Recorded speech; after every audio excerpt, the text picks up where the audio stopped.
Hey everyone, this is Laura Lyman Joy. Today I'm going to go ahead and do a cash condensing video of my long-term sinking funds, and stick around to the end because I'm going to tell you a really good personal growth tip that you do not want to miss.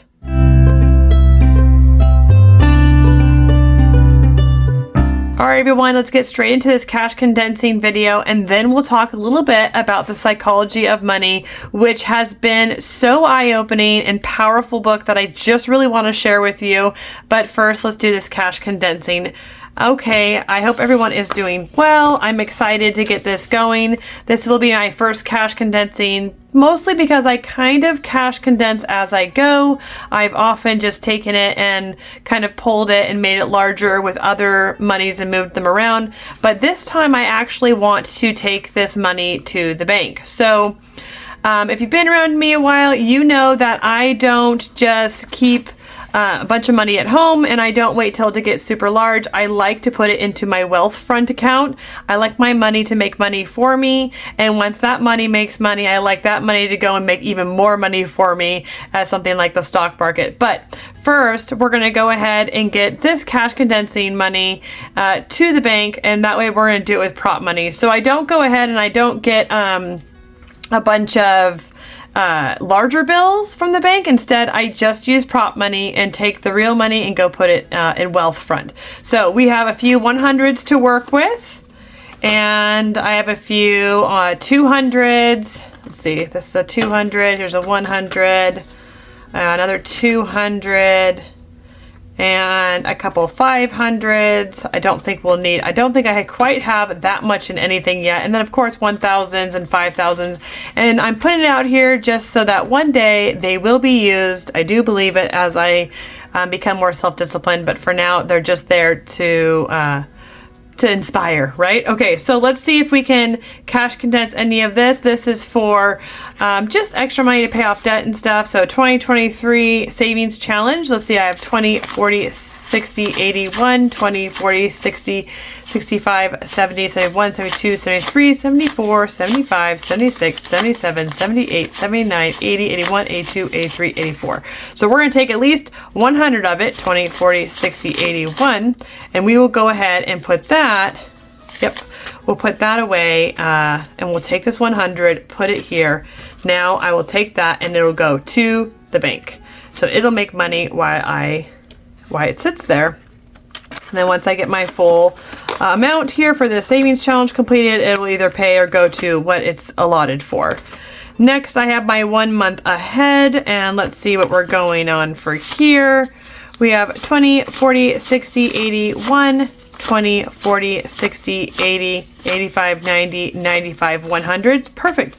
$200 from 1 month ahead. So I'm going to go ahead and get a 200 out. You know, Wealthfront's really been really good because it doesn't have any fees. A lot of the ones that I looked at had fees. That was the problem with it. We're going to go ahead and put these in piles here. And that's what concerned me was there was a few other ones that people use, and either the transfer fees or they couldn't have access to their money quickly. So I'm able to get my money same day from an ATM near me. They have a whole list of ATMs you can use. And I also can transfer my money back to my bank, my regular bank, and to Wealthfront, and I can pay bills out of my Wealthfront account. I mean, it's pretty golden all the way around. I've been very happy with it so far. And people always wonder if your money is safe. To be honest with you, if your money isn't safe in banks, by the time all the money goes, if something terrible happens, really money won't be worth anything either. If the world gets that bad that everything fails, the stock market fails, and your money fails in your bank, and everything fails, well then the dollar won't matter much, so then it will be a moot point. All right, car registration, we have 50, 60, 70, 80, 85, 90, 95, 100. Perfect, so we'll take that 50 here. Let's do that. Let's put these 5s here and 10 there, and let's take 100 and put it in our car registration.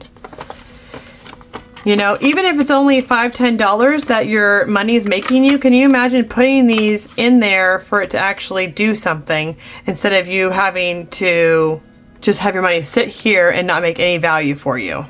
Okay, let's see what's next. We have holidays and Christmas. savings up here. And we have 120, 40, 60, 80, 90, 100. Okay, so we'll definitely take this 200. Let's see if I have 200 left. We do have 200 left. Let's put the 100 up here. Let's move these 20s up there too. I'm excited because I only opened up Wealthfront just a few months ago, to be very honest, and I've already seen money grow. And what's interesting is I'm excited to see kind of what the whole year brings, you know, from doing this. I didn't do this all year long. Can I imagine of how much money I would have been able to let my money grow if I had done it all year long? We'll just leave these 5s right over here. Okay, so we have 210. And oh, one thing I didn't mention was I don't just put this all in a bank account and have a bunch of money. People always, they have asked how I track it. So in Wealthfront, there's different categories, and in those categories I showed in, I think, my previous video, you can make any category you want. So I will have a holiday and Christmas category and a car registration. I will literally name them what they are because I can so easily through the app either create them or delete them. And so that way when I'm pulling from a particular category, I know where I'm pulling it from and I'm keeping track of it. Instead of having a bunch of checks and balances that I have to record, I like to be able to do it just through that app. It makes it super easy for me. I can even do it all electronic if you want to. If you're not a cash budgeter, you're, you know, electronic budgeter more so, you can take from your normal paycheck at a particular bank and transfer it electronically to a particular category. So that's super nice for those that do it that way. All right, let's see what's next. I just used my house in reno for my tree, which is, you know, when they remove a tree that you've been super accustomed to, it's really weird. I walked out there and the whole front yard just felt so bare without this tree, but this tree was a nightmare and it kept like just leaving tons of leaves and falling, you know, it was hanging over on my roof and causing problems there. So I knew it was good to get done. So my reno is empty because of that. I think it's the only one in here. I'm happy to have it done, but definitely kind of sad to see the tree go. Okay, sports. I don't believe there's much in here. Nope, there's 55. So I guess we could take that 50 back.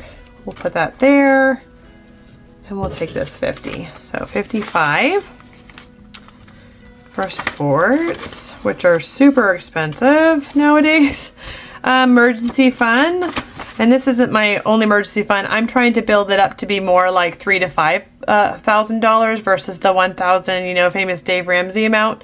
This is partially to do with the fact that we're a really large family, so I feel like the emergency will cost us more money, but also because inflation in the world just isn't what it used to be, and I feel like an emergency fund, if you can get more, you should. So 20, 40, 60, 80, 1, 5, 10, 15, 20. So we have 100 here.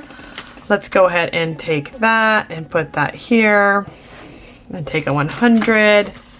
And we have 5, 10, 15, 20. I'm going to go ahead and grab a 20 and leave that. So we have $120 in this emergency fund, the second one, building it up, which is nice. And college, let's see what we have going on here. 20, 40, 50, 55, 60, 65, 70, 71, 72, 73, 74, 75, 76, 77. So not quite yet. But let's see if I can get any bigger bills. 10, 15, 20. Let's get some of these ones out of here. Let's see how many ones we have. 1, 2, 3, 4, and 5. Let's definitely grab, put 5 here and 5 more, and we'll grab, and 2 more 5s. Let's grab a 20. Yeah, that's better. Okay. That way we have a little less on the change side, right? All right, 20, 40, 60, 70, 75, 76. Much better. Alrighty, next we have self-care. I think it only has like 10. Yeah, it's nothing there just to walk at. And this only has 20 as well. Let's see if this has anything for me to change out on my savings challenge book. All right, we have 20, 40, 60, 80, 85, 90, 95, 100, and 5, 10, 11, 12, 13, 14, 15, 16, 17. Well, let's definitely get some of these ones out of there. 1, 2, 3, 4, and 5. Let's take this 5 and this 5, and let's grab a 10. And then, again, I think this was 100, right? 20, 40, 60, 80, 85, 90, 95, 100. Yeah. Let's go ahead and get these out of here and grab the last 100. I'm going to have some more of these made. I'm thinking about asking for like 200s. So I got these from FWM Creations by Chris. I know that she's actually recreating some, so I'm excited to see what new ones that she does. But I love her products. I try to be faithful to her, so I will link her below as well. Check out some of her new stuff as it comes out. Hopefully next time I do this, I can use those 500s and maybe even thousands. Never know, right? You never know. You know what? Let me see if I can get some of these bigger changed out too. 20, 40, 60. So let's see, 5, 10, 11, 12, 13, 14, 15, 16, 17, 18, 19, 20. Oh, we totally can. Let's get this out of here. Let's grab a 20. Much better. And we're close to changing that out too, right? So, okay. Better there. And it has prop money in there too. Okie dokie. So there is that, all nice and condensed. Much better to work with as we go into the next part of the year. This is only my first cash condensing because you know what? Big family means you need a lot of money to raise them, and that's just the truth of that. The next thing I want to talk to you guys about is the psychology of money. And I'm not sure if any of you guys are readers or not. I have never been a reader, but I'm also an avid learner, and I love learning and growing and not being as stagnant in who I am. And so I have been diving in to a bunch of different books, and I had to share this first chapter with you. I read this whole book and I was so amazed by it that I went back, got it on Audible, got a copy of it, and now I'm reading through it again just to really grasp all the concepts that it has in it, and so that I could share with you some of the things that I've learned that have been really powerful. So really quick, just a couple different things I want to point out to you was in this first chapter what Morgan Housel has said. So the first one is, this premise of this book is not doing well with your money. It has little to do with how smart you are and a lot to do with how you behave. And your behavior is hard to teach, even to really smart people. And I thought this was really interesting right off the bat because I'm a fairly smart person, but this blew my mind. Spreadsheets can model the historic frequency of big stock market declines, but they can't model the feeling of coming home, looking at your kids, and wondering if you made a mistake that will impact their life. Studying history makes you feel like you understand something, but until you've lived through it and personally felt its consequences, you may not have understood it enough to change your behavior. We all think we know how the world works, but we've all experienced it at only a tiny sliver of it. And investor Michael Batnick says some lessons have to be experienced before they can be understood. We are all victims in different ways to that truth. I mean, this is huge. The fact is that we all come from different walks of life and different paradigms that we can understand and take in information. And you know, the whole thing about doing your budget correctly and cash stuffing and building your wealth is the fact that there is a paradigm and a circumstance that put us in the position that we are, that we need to really fine-tune our finances. Most of us who cash stuff either are in debt or have been in debt or difficulty in money management, and the only way to change that is to grow through it and learn through it. And this is really what it pointed out to me.